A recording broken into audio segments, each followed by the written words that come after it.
After 3 years exploring the Americas, Europe, and Asia, we just arrived in Africa for the first time. And even though we're spending our entire 18-day trip in the country of South Africa, we really want to get a taste of the cultures that span the continent. So to kick things off, we're leaving Melrose Arch, one of the nicest neighborhoods in Johannesburg, and heading to Yeoville, one of the poorest. It may be notorious for its high levels of crime and poverty, but it also boasts a diverse Pan-American culture that'll provide an eclectic backdrop to our first real experience in the city.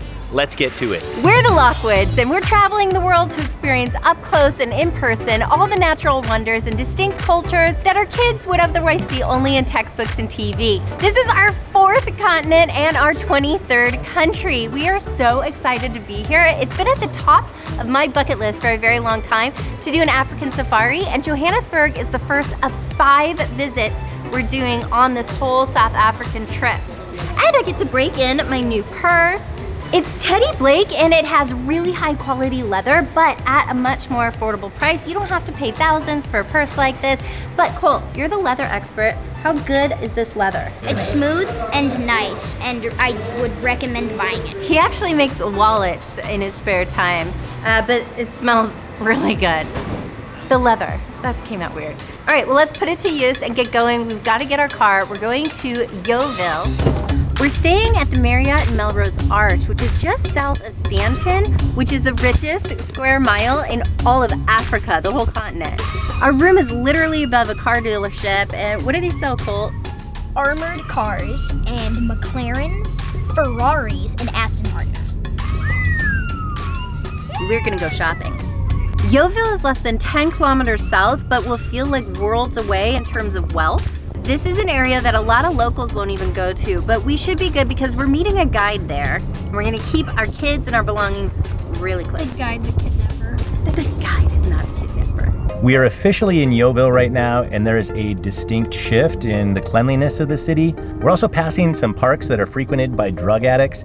And a lot of times this is an area where you really have to be careful, because if you're stuck in traffic a little bit like we are now and your window's part way down, maybe you're playing on your phone, not paying attention, people will walk right past pretending like they're just passing your car, but then they will turn around, reach in and grab your phone or anything else they can get their hands on.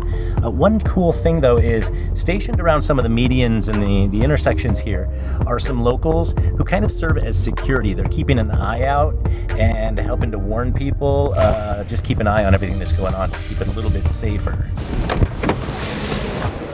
But the reason why we wanted to come to this area specifically is because of the culture and the food that is here. Right now we're a part of the neighborhood that's called Maboneng, and this was actually kind of redeveloped in 2010 with the hope that tourists would come here after the FIFA World Cup that they held here in the city. And right now it's a very artistic and upbeat and very bright, vibrant neighborhood. In fact, the name Maboneng means light. We're gonna start off by walking into one of the really cool art galleries that they have right here that's from local artists. And our driver on the way here said that on Friday and Saturday nights, it is so packed, none of the cars can drive through. It is pedestrian only, just because they occupy the streets in herds. I love seeing Brooklyn look at other pieces of art because she's such an incredible artist. And she and I chose our 2 favorites. It was the same, we have good taste. There's more than just visual art. There's a lot of clothing and jewelry, a lot of things that you can find here, and all from local artists. This is called the Wall of Remembrance, and it looks like graffiti, but it's not graffiti. This is all intentional, planned out, and it's there to pull the community together by honoring all sorts of individuals who have made a big impact on the South African community. That block was made mostly for tourists, like we mentioned before, but this area here is called Jewel City because they used to do diamond cutting here, and they cleared it all out and they made it a place for the locals. It opened on December 24th of 2020 in the middle of COVID on Heritage Day, so the locals really did get to come and celebrate that together. That would have been a lot to celebrate, seeing people during COVID at that time. Their 3 apartment buildings are Emerald, Onyx, and Diamond, all named after jewels. This was the very first mural that was completed in Jewel City. It was done on Heritage Day, and the artist is a very famous local artist called D Bones. There's so much cultural diversity in South Africa, and they have 11 official languages, and actually, it's 12 now. They've added sign language to that. And English is also one of them. I think another one of them might be the clicking noise language. I can't do it. This mural is from the same artist. How do you say D-Bone? D-Bones.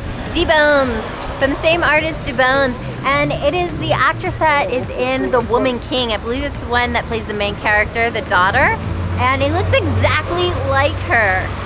And that's why they love that artist so much, because he's so good.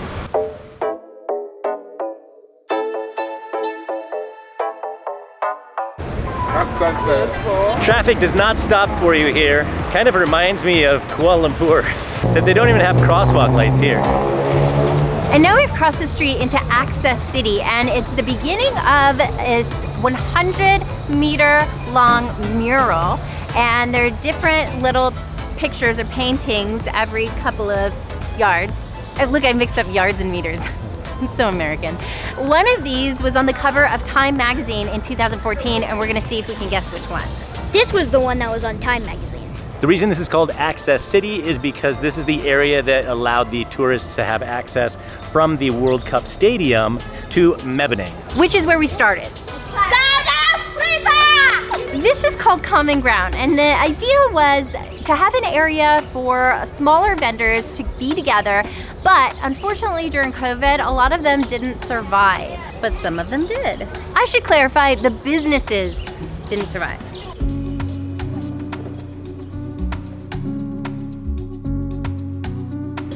So basically, this is made of corn. So corn is grinded and it's made into a powder. It's called milli meal. So this is a salsa, and then this is chakalaka. So this is a famous South African one. So it's carrots, it is green peppers, and it's baked beans, and it's spicy, like to make it a little bit hot. And then this is steak. How we prepare it is you put it on like in a braai stand. We call it a braai, but you guys call it barbecue, I think. This is basically like your typical everyday South African meal. And then usually how you eat with your hands. So you guys, please wash your hands here. Ladies first. It's so warm. I'm gonna keep my hands in here forever. I am so excited about this meal. I've heard about it, and this is what I've been anticipating. And this is the first time I've eaten with my hands. Of all the times we've been in trouble that we've had meals with utensils, there are no utensils. We are going to use our fingers. So you take the bop in your hand, and you rub it into a little ball, and put your thumb in there to make like a little whole crescent, and then you use it as like a scooper, and then I want a little bit of meat in my scooped up thing. Oh, and this is really spicy, so I'm gonna love it. That was great, but I had way too much of the pop and not enough of these flavors. I gotta get more food in there and maybe a little less pop. Yeah, Cole, you wanna try? Put it into like a low ball. It's actually a perfect quantity. It's a little too much quantity for my fingers. What do you think of the flavors? Bussin' level 10. Bustin' level 10, that is a 100. Now I got a lot more food in this one. Well, a lot more of the meat and the sauce. It is delicious. The pop is actually really bland, and so it helps with the spiciness, and the meat is salty, so it all kind of blends together because the pop is more like the bread. We have a couple of local drinks, libations to go along with the meal tonight. The first one is a Savannah Premium Cider. It's a dry cider. Give this one back to our friends because I have some in a glass. Now, Aaron and I are not big beer drinkers. If you've been following our channel for a while, you probably already know that. Oh, that's tasty, and that is very dry. I've had ciders before, and I would say this one has less apple, less cider taste to it. And I think that's where you really get that dryness as opposed to a sweetness like you would have in even a non-alcoholic cider. That's good. That's actually Phil's second beer on camera, and if you know where he had his first one, you get extra bonus points.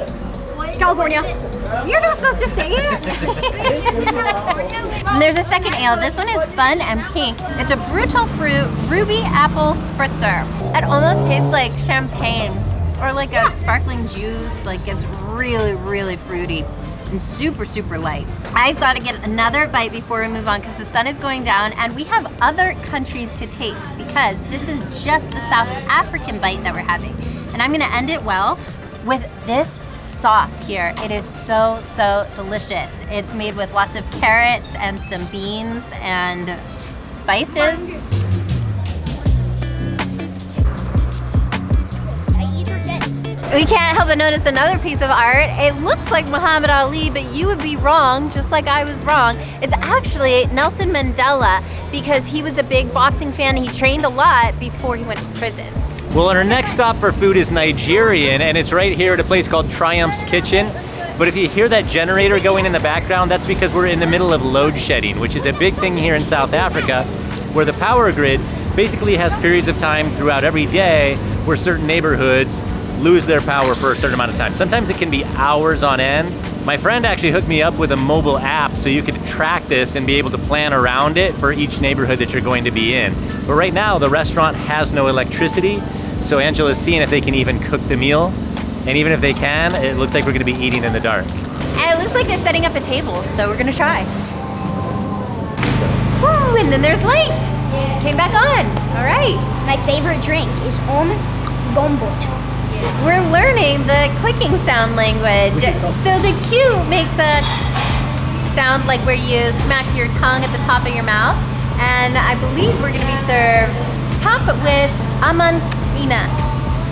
Amanina. I gotta keep working on it. Well, I didn't have a single bite of food at the last stop, so I'm really excited to dig into this. We've actually got two dishes that are very Nigerian, and then one that actually seems pretty American to me. That's the coleslaw.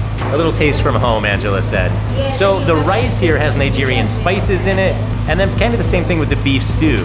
It's got a tomato-based sauce to it with some onions and a lot of Nigerian spices that are gonna make this a really authentic local dish. So let's try it. Aaron, of course, would mix everything together, but I'm a compartmentalist. So tender. That is really good flavor on the beef. This sauce has a little bit of kick to it, but it really is a fantastic blend of the tomato flavor with the spices. There's so much fat in there too. All right, let's try this rice though.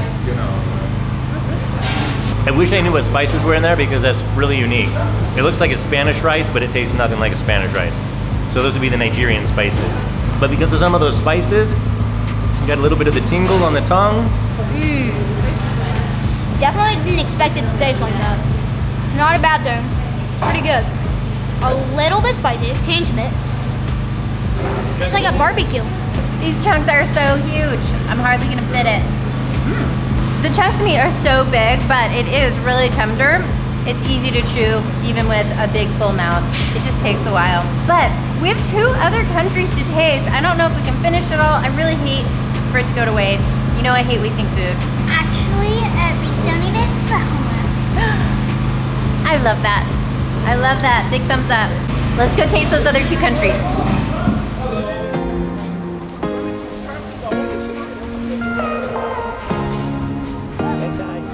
And we've circled back around to Maboneng, and our next dish is Zimbabwean. Is that how you say it? Zimbabwean? From Zimbabwe.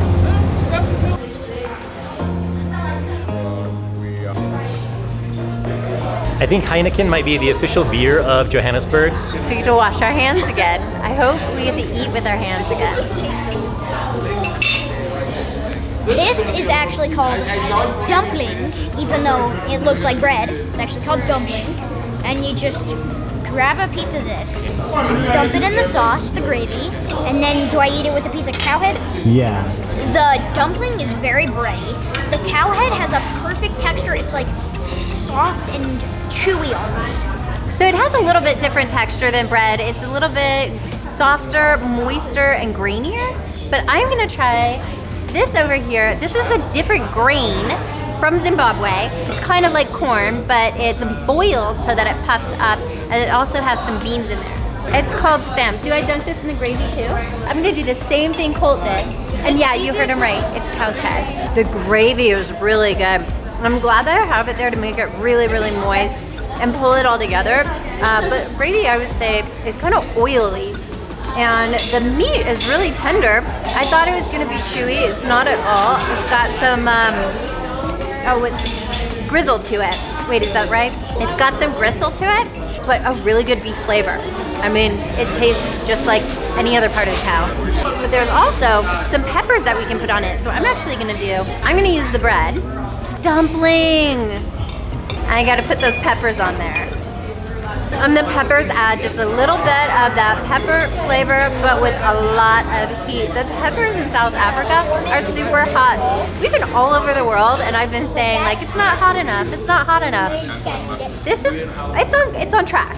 It's close. It's not too hot. So the dumpling and the grain are really unique, but I would say that the gravy makes it. The gravy makes it like its own dish. The meat, it's just a fun new part of the cow to have. But we've got one more restaurant to go to. Let's hit it. The last country we're tasting is Ghana. It's gonna be the best one. Load shedding just happened. We have one light bulb. And it's that one. And the lights went back on just in time for our game. We're playing the 5-finger game. So you start with 5 fingers, and somebody says, put a finger down if you. So Brooklyn and I, We're definitely getting the authentic South African experience because if you live here, this is just a way of life. I've noticed that we've had the electricity like maybe just flicker a couple of times in the middle of the night in our hotel room, but for the most part, that's the only experience we've had with it there. So I don't know if that's just kind of the nature of Melrose Arch with it being an upscale neighborhood for Johannesburg or what. But if you know the difference and why we wouldn't have it there, but it's pretty much everywhere else throughout South Africa, we'd love to know, so please let us know in the comments. and now we need candles. Hopefully the lights come back on. Apparently they are like every few seconds, honestly. But we're gonna power through this, okay? Because it's the very last meal that we have for this tour. And what we have is a Ghanaian fried rice, and it has peppers, it has carrots, and it has onions, and then of course a lot of Ghanaian spices in there. And we're gonna try some chicken that's called hard body chicken. We were gonna try this at the last place, but they didn't have it available, so we get to try that.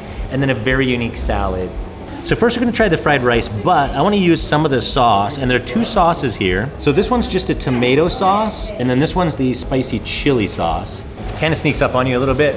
It's a slow heat release. I'm gonna take some of the tomato, get a nice big helping with all the stuffs. The tomato sauce is really cool compared to the warm rice, so that's kind of a contrast there. The vegetables are still very firm, very crispy. Really good spice, and reminds me of the spices that were in Nigeria? Nigeria. I'm gonna let Aaron try the chicken. Well, ooh, lucky me. I'm actually gonna have one little bite. I wanted that bite to get those flavors in my palate before I try the chicken. I'm gonna drizzle some of that oil on here. I'm gonna double up with the tomato too. And here comes my bite. I really love those chutneys. The chili and the tomato together, I think makes the best flavor. And the chicken's great. Honestly, it just tastes like a fried chicken leg. I don't know if there's anything special about the hard body preparation of it, but it tastes like a good chicken. So the salad is lettuce, mayonnaise, hard-boiled egg, macaroni or pasta, and beans. Yeah, it tastes like a pasta salad mixed with a regular salad. I love all the different flavors that we had from the different countries, and it just goes to show what Yeoville is all about with the different art and the murals and the jewelry. It's a hodgepodge of so many different cultures that come together to make a community, and honestly, we felt really safe. Like, we had a great time, felt great with our guide. Everywhere we walked around, everybody was kind, everyone who we met, so it was awesome. We gotta go meet our driver though, so we still have to make it safely back to the hotel. It was really nice to get a lay of the land for more of Africa than just South Africa on our very first day here. But now we've got another episode coming up where we're gonna focus exclusively on the history and culture of South Africa, with a lot of that happening right here in Johannesburg. So please be sure to subscribe, like and comment if you have anything to say, and we'll see you in the next episode. If we keep it home, we can bury it with the rest of the hamsters. Oh no. Yeah, I can make another tombstone for it. What is it? It's a rat. It's a rat. They're technically a family. It's so cute. She thinks rats are cute. I don't. They're cute. They're cute. They're like giant hamsters. They're cute with long tails. They're like giant mice with small ears. Agree to disagree. Let us know what you think in the comments. Whoa! I thought I stepped on one.